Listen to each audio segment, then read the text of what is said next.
സഭ കൂടുമ്പോഴെല്ലാം എഴുന്നേറ്റ് നിന്ന് ആളാവാൻ നോക്കി നാണം കെടുന്ന പരിപാടി ഇപ്പോൾ റിയാസിന് പതിവായിരിക്കുകയാണ്. ഇന്നലെയും മിനിയാന്നും ഒക്കെ ആയിട്ട് പറയുന്ന കാര്യങ്ങൾക്കെല്ലാം തനിക്ക് പോലും ബോധ്യമില്ലാത്ത രീതിയിലായിരുന്നു റിയാസ് സഭയിൽ അവതരിപ്പിച്ചത്. ഇന്നും പതിവ് തെറ്റിയില്ല. റിയാസ് പറഞ്ഞത് പച്ചക്കള്ളമാണ് എന്ന് സഭയിൽ തുറന്നു കാണിച്ചിരിക്കുകയാണ് സഭയിലെ പെൺകരുത്തും മന്ത്രിയുമായ കെ തുളസി.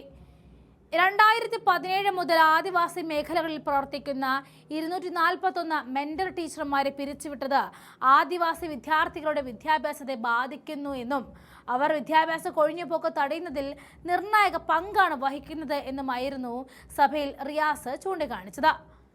പുതിയ നിയമനത്തിനായുള്ള ഉയർന്ന പ്രായപരിധി, അതായത് 45 വയസ്സ്, വിദ്യാഭ്യാസ യോഗ്യതയിലെ മാറ്റങ്ങളും നിലവിലുള്ള അധ്യാപകർക്ക് തിരിച്ചടിയാണെന്നും സർക്കാർ ഇക്കാര്യത്തിൽ അടിയന്തരമായിട്ട് ഇടപെടണമെന്നുമായിരുന്നു റിയാസ് ഒരു ലിസ്റ്റ് കയ്യിലെടുത്തുകൊണ്ട് സഭയിൽ എഴുന്നേറ്റ് നിന്ന് പ്രസംഗിച്ചത്. റിയാസിന്റെ ആ പ്രസ്താവനയ്ക്ക് ചൂടപ്പം പോലെ മറുപടിയും എത്തി.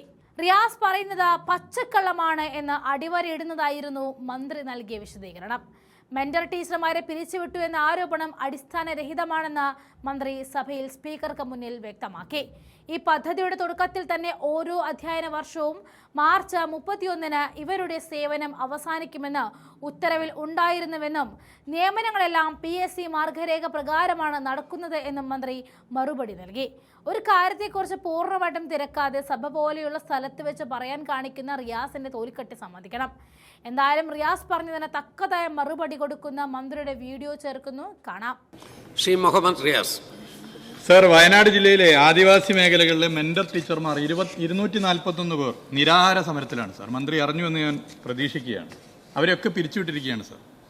2017 മുതൽ സേവനമനുഷ്ഠിച്ചു വരുന്ന ആദിവാസി വിഭാഗത്തിൽപ്പെട്ട മെന്റർ ടീച്ചർമാരുടെ ആദിവാസി വിദ്യാർത്ഥികളുടെ കൊഴിഞ്ഞുപോക്ക് തടയുന്നതിൽ നിർണായക പങ്കുവഹിച്ചതാണ് സാർ. ഇന്ത്യയിൽ ആദിവാസി വിദ്യാർത്ഥികളുടെ വിദ്യാഭ്യാസ കൊഴിഞ്ഞുപോക്ക് ഏറ്റവും കുറവുള്ള സംസ്ഥാനം അഭിമാനത്തോടെ പറയാൻ പറ്റും കേരളമാണ് എന്നുള്ളതാണ് സാർ.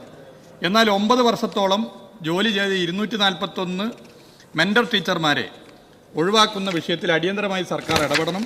ഇതിൽ പുതിയ നിയമനങ്ങൾക്കായി നിശ്ചയിച്ചിട്ടുള്ള 45 വയസ്സെന്ന പ്രായപരിധിയും പുതുക്കിയ വിദ്യാഭ്യാസ യോഗ്യതാ മാനദണ്ഡങ്ങളും കാരണം നിലവിൽ ജോലി ചെയ്തു വരുന്ന നിരവധി മെന്റർ ടീച്ചർമാർക്ക് അപേക്ഷിക്കാനാകാത്ത സാഹചര്യമുണ്ട് സർ.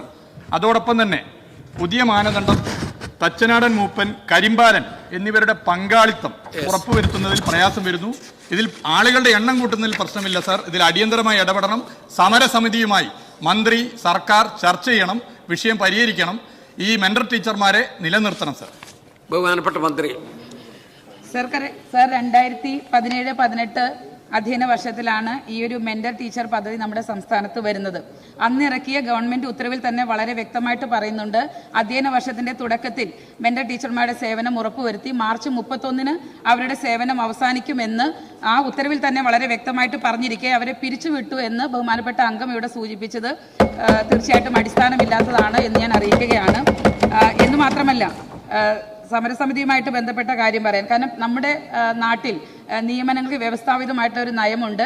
PSCയുടെ ഗൈഡ് ലൈൻ അനുസരിച്ചാണ് നമ്മൾ വിജ്ഞാപനം നടത്തിയിട്ടുള്ളത് എന്നുകൂടി ബഹുമാനപ്പെട്ട അംഗത്തെ അറിയിക്കുന്നു.